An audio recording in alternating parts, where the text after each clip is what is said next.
File cultural department کے مختلف شعبوں سے گزرتی ہوئی ادبی اکادمی کے سیکریٹری کے پاس پہنچی۔ بیچارہ سیکریٹری اسی وقت اپنی گاڑی میں سوار ہو کر سیکریٹریٹ پہنچا اور دبے ہوئے آدمی سے انٹرویو لینے لگا۔ تم شاعر ہو؟ اس نے پوچھا۔ جی ہاں، دبے ہوئے آدمی نے جواب دیا۔ کیا تخلص کرتے ہو؟ ابس۔ ابس؟ سیکریٹری زور سے چیخا۔ کیا تم وہی ہو جس کا مجموعہ کلام ابس کے پھول حال ہی میں شائع ہوا ہے؟ دبے ہوئے شاعر نے اثبات میں سر ہلایا۔ کیا تم ہماری اکادمی کے ممبر ہو؟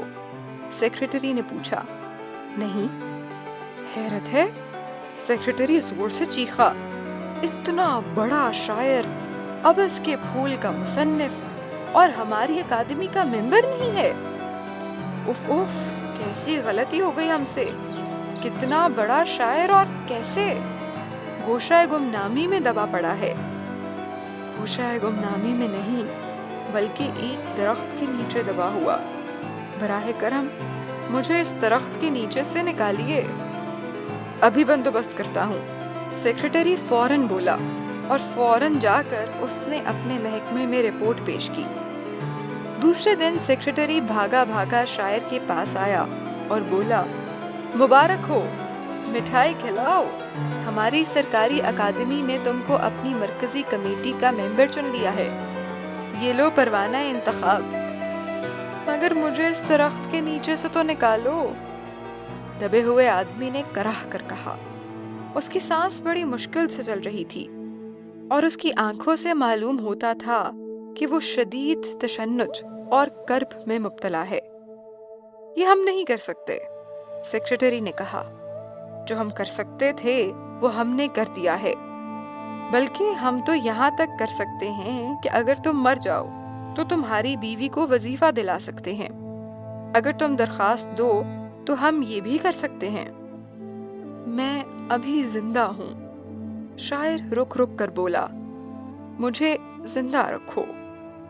مصیبت یہ ہے، سرکاری اکادمی کا سیکریٹری ہاتھ ملتے ہوئے بولا، ہمارا محکمہ صرف کلچر سے متعلق ہے، اس کے لیے ہم نے فارسٹ ڈپارٹمنٹ کو لکھ دیا ہے، ارجنٹ لکھا ہے۔